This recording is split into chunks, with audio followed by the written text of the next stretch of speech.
आज 9 ऑक्टोबर 2022ची अव्यक्त बापदादांची अव्यक्त मुरली आहे. रिवाइज डेट आहे 12/11/1992. आजच्या मुरलीचे शीर्षक आहे भविष्य विश्व राज्याचा आधार संगमयुगाचे स्वराज्य. आज विश्वरचता बापदादा आपल्या सर्व स्वराज्य अधिकारी मुलांना पाहत आहेत.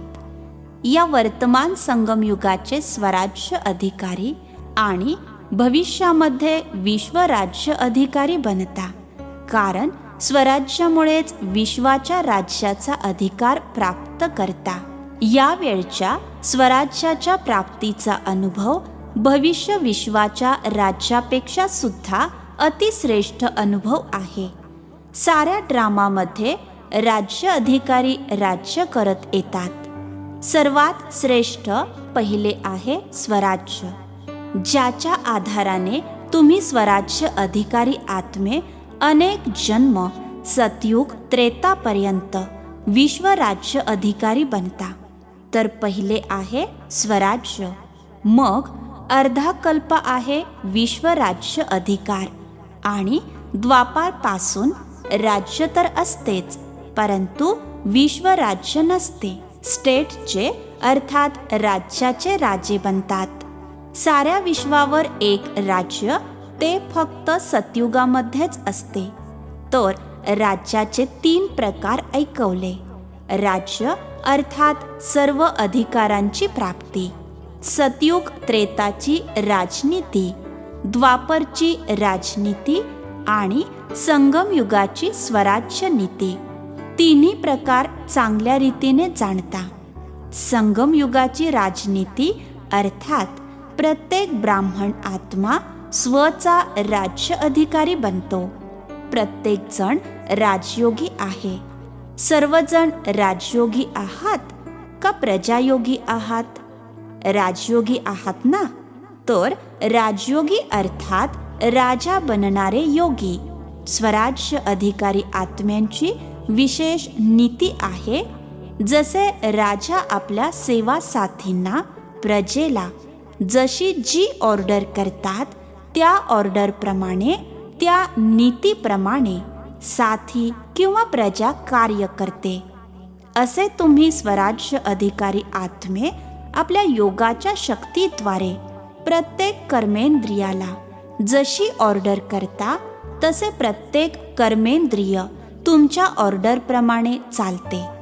केवळ या स्थूल शरीराचे प्रत्येक कर्मेंद्रिय नाही, परंतु मन, बुद्धी, संस्कार सुद्धा तुम्हा राज्य अधिकारी आत्म्यांच्या डायरेक्शन प्रमाणे चालतात. जेव्हा हवे, जसे हवे तसे मन अर्थात संकल्प शक्तीला त्या ठिकाणी स्थित करू शकता. अर्थात मन, बुद्धी, संस्कारांचे सुद्धा राज्य अधिकारी. संस्कारांच्या अधीन नाही, परंतु संस्कारांना आपल्या अधीन करून श्रेष्ठ नीतीप्रमाण कार्यामध्ये लावता. श्रेष्ठ संस्कार प्रमाण संबंध संपर्कामध्ये येता. तर स्वराज्याची नीती आहे मन, बुद्धी, संस्कार आणि सर्व कर्मेंद्रियांवरती स्व अर्थात आत्म्याचा अधिकार. जर कोणतेही कर्मेंद्रिय कधी डोळे धोका देतात, कधी बोल धोका देतात, वाणी अर्थात मुख धोका देते, संस्कार स्वतःच्या कंट्रोलमध्ये राहत नसतील, तर त्यांना स्वराज्य अधिकारी म्हणणार नाही. त्यांना म्हणणार स्वराज्य अधिकाराचे पुरुषार्थी. अधिकारी नाही, परंतु पुरुषार्थी. वास्तविक राज्य अधिकारी आत्म्यांना स्वप्नामध्ये सुद्धा कोणते कर्मेंद्रिय किंवा मन, बुद्धी, संस्कार धोका देऊ शकत नाही, कारण अधिकारी आहेत. अधिकारी कधी अधीन होऊ शकत नाही. अधीन आहे तर अधिकारी बनण्याचे पुरुषार्थी आहेत. तर स्वतःला विचारा, पुरुषार्थी आहे की अधिकारी आहे? अधिकारी बनलो आहे का बनत आहे? तर स्वराज्याचा रूहानी नशा अर्थात आत्मिक नशा कोणता अनुभव करवितो? कोण बनता? बेफिक्र बादशाह अर्थात निश्चिंत बादशाह, बेगमपूरचे बादशाह अर्थात चिंतारहित राज्याचे बादशाह. सर्वात मोठ्यात मोठा बादशाह आहे बेफिक्र बादशाह आणि सर्वात मोठ्यात मोठे राज्य आहे बेगमपूरचे राज्य. बेगमपूरच्या राज्य अधिकारी समोर हे विश्वाचे राज्य सुद्धा काहीच नाही. हा बेगमपूरच्या राज्याचा अधिकार अतिश्रेष्ठ आणि सुखमय आहे. आहेच बेगम अर्थात दुःख नसणारे.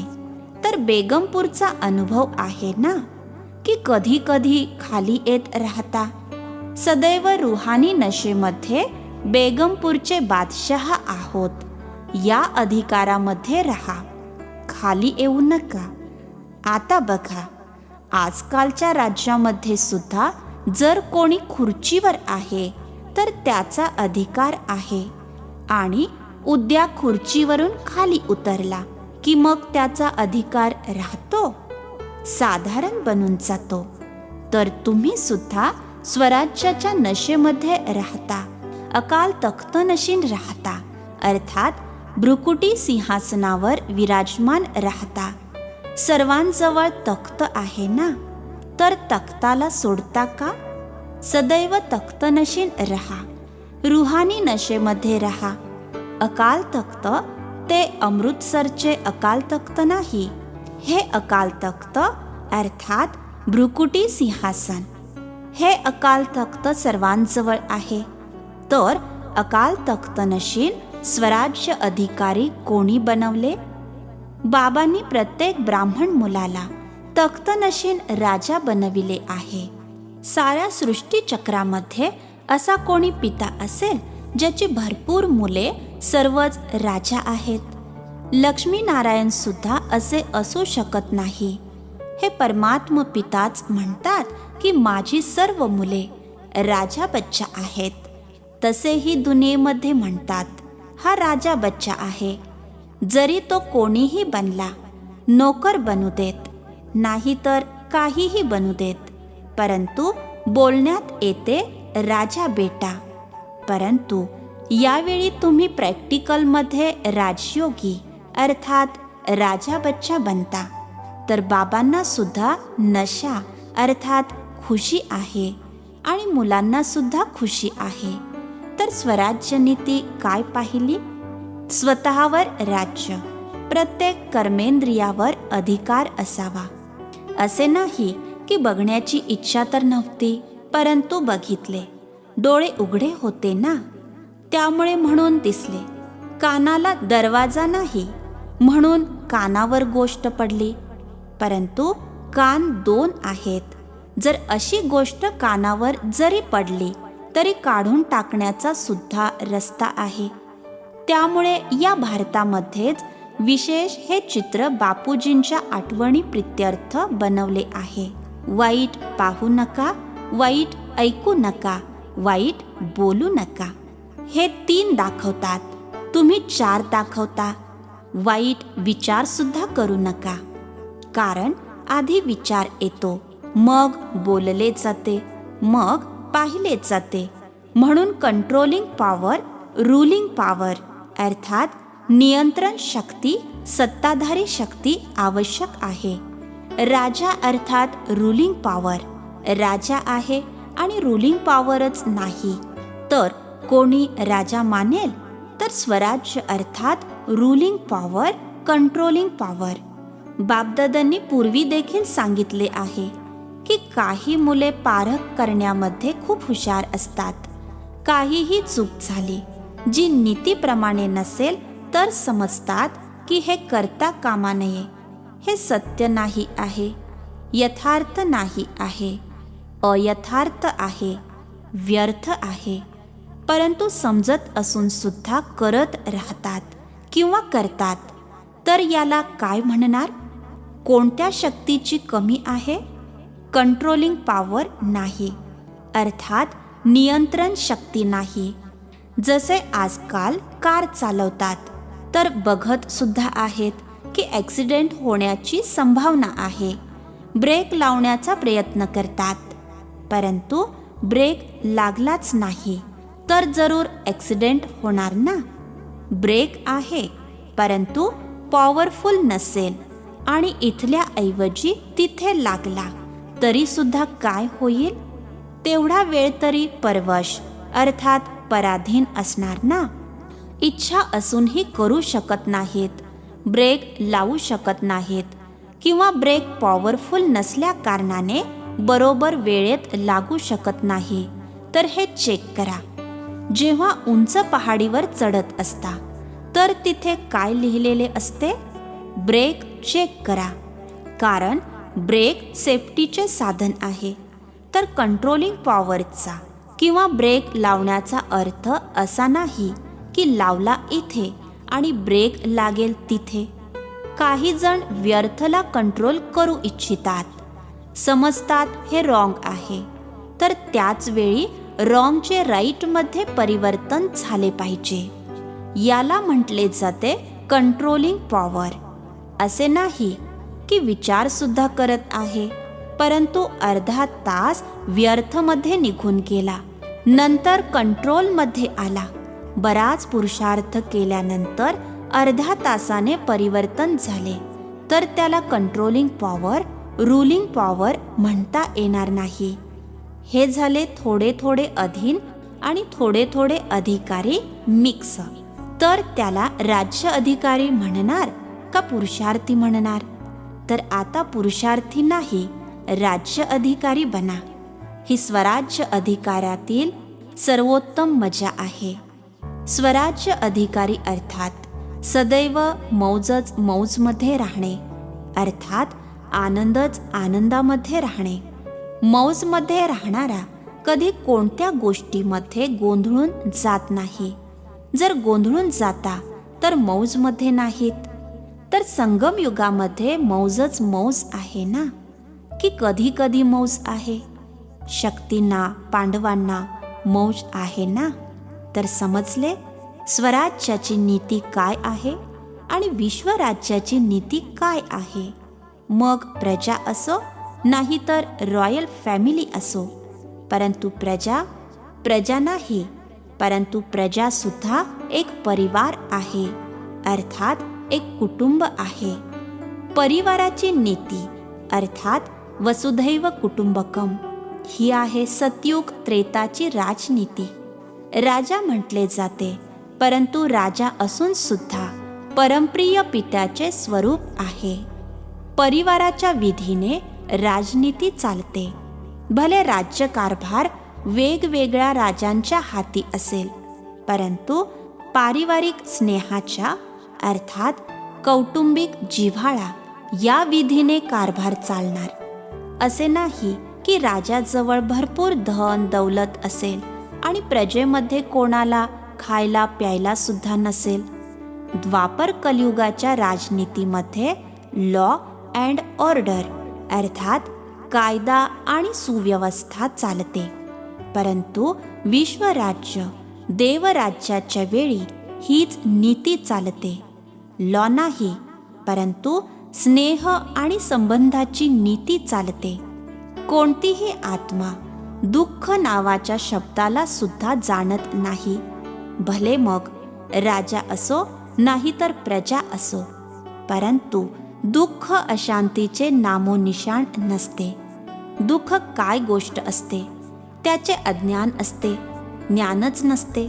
जसे यावेळी स्वराज्याच्या वेळी सुद्धा बापदादा कोणत्या नीतीप्रमाण तुम्हाला चालवतात? स्नेह आणि श्रीमतावर चालत राहता तर कोणतीही सक्त अर्थात कडक ऑर्डर करण्याची आवश्यकता नसते. जेव्हा नीतीला विसरता तर स्वतःला कलियुगी नीतीमध्ये चालवता. तर विश्वाच्या राज्याची नीती सुद्धा खूप सुंदर आहे, कारण अनेकता नसते. एक राज्य आहे आणि अखूट खजिना आहे. प्रजासुद्धा इतकी संपन्न असणार की आजकालचे जे मोठमोठे पदमपती आहेत त्यांच्यापेक्षा सुद्धा जास्ती. अप्राप्तीचे नामोनिशाण नाही, परंतु याचा आधार काय आहे? स्वराज्य. यावेळी संपन्न बनता. म्हणून परमात्म संपत्तीची संपन्नता सतयुग त्रेतामधील अनेक जन्म प्राप्त होते.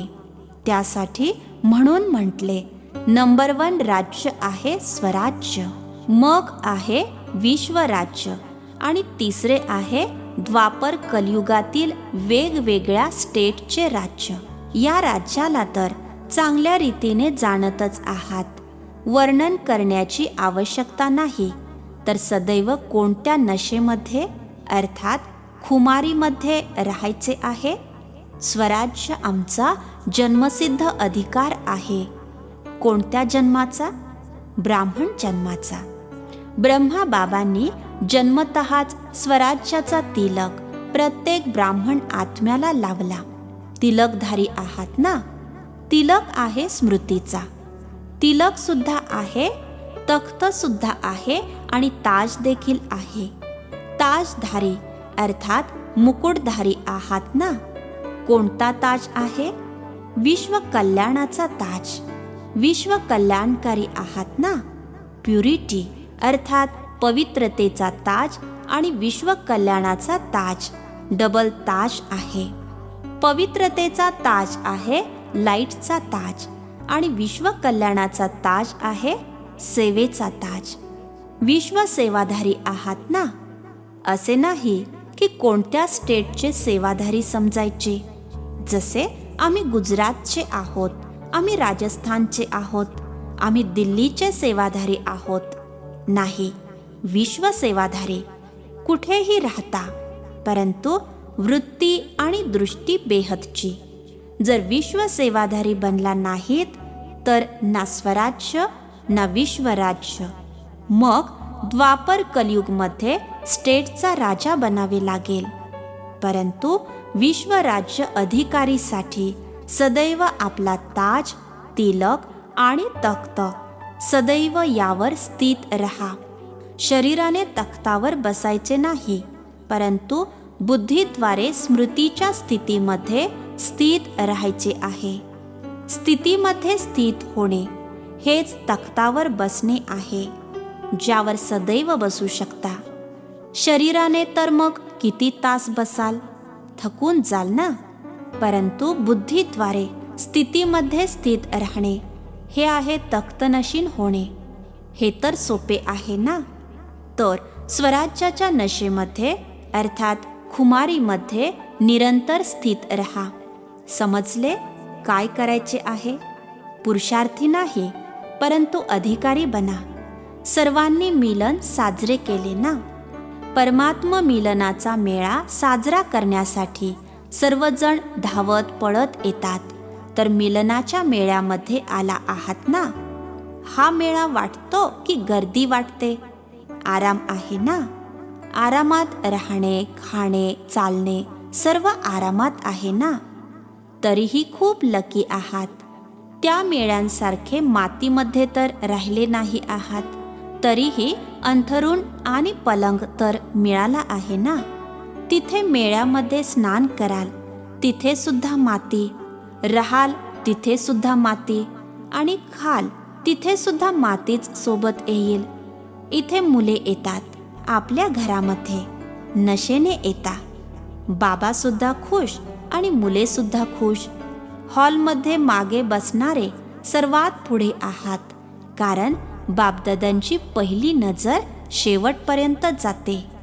अच्छा, सर्व स्वराज्य अधिकारी निश्चिंत बादशहा मुलांना, सर्व विश्वराज्य अधिकारी अनेक जन्म संपूर्ण संपन्न राहणाऱ्या आत्म्यांना, सदैव तिलक, ताज आणि तख्तनशीन अधिकारी मुलांना, सदैव बेहद सेवेच्या उमंग उत्साहामध्ये राहणाऱ्या विशेष मुलांना, देश विदेशातील सर्व सन्मुख अनुभव करणाऱ्या मुलांना बापदादांची पदम गुणा स्नेहमयी आठवण. त्यासोबतच सर्वांच्या स्नेहाच्या पत्रांना सुद्धा प्रतिसाद देत आहेत. विदेश आणि देश दोन्ही आपापल्या विधीप्रमाणे स्वतःच्या पुरुषार्थाने सिद्धीला प्राप्त करत आहेत आणि सेवेमध्ये सुद्धा सदैव पुढे जाण्याच्या उत्साहामध्ये आहेत. म्हणून प्रत्येकजण कुठल्याही कोपऱ्यात राहणारे असाल, परंतु त्यांची आठवण, सेवा समाचार, प्रेमाची पत्रे, स्थितीच्या उमंग उत्साहाचा समाचार सर्व प्राप्त झाला आणि बापदादा सर्व मुलांना खूप खूप खूप नावासहित, प्रत्येकाच्या विशेषतेसहित प्रेमपूर्वक आठवण देत आहेत आणि सदैव याच प्रेमळ आठवणीच्या पालनेमध्ये आहात, उडत आहात आणि उडत उडत ठिकाणावर पोहोचायचेच आहे, किंवा असे म्हणू की पोहोचलेलेच आहात. तर प्रेमपूर्वक आठवण आणि नमस्ते. आम्हा आत्मिक मुलांचाही आत्मिक पित्यांना नमस्ते. आजचे वरदान आहे, मास्टर सर्वशक्तिमानच्या स्मृतीद्वारे सर्व प्रकारच्या हलचलींना मर्ज करणारे अचल अडोल भव. मास्टर सर्वशक्तिमानच्या स्मृतीद्वारे सर्व प्रकारच्या हलचलींना मर्ज करणारे अचल अडोल भव. जसे शरीराचे ऑक्युपेशन इमर्ज राहते, अर्थात शारीरिक व्यवहार प्रत्यक्ष स्वरूपात राहतो, तसे ब्राह्मण जीवनाचे ऑक्युपेशन इमर्ज असावे आणि त्याची प्रत्येक कर्मामध्ये नशा अर्थात खुमारी हवी, तर सर्व प्रकारची हलचल मर्ज होऊन जाईल आणि तुम्ही सदैव अचल अडोल राहाल.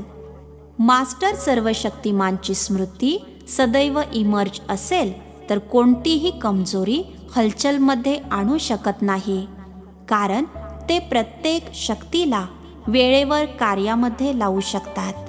त्यांच्याजवळ कंट्रोलिंग पॉवर असते, त्यामुळे संकल्प आणि कर्म दोन्ही समान असतात. आजचे स्लोगन आहे, नाजूक परिस्थितींमध्ये घाबरण्याऐवजी त्यांच्याकडून धडा शिकून स्वतःला परिपक्व बनवा. नाजूक परिस्थितींमध्ये घाबरण्याऐवजी त्यांच्याकडून धडा शिकून स्वतःला परिपक्व बनवा. अच्छा, ओम शांती.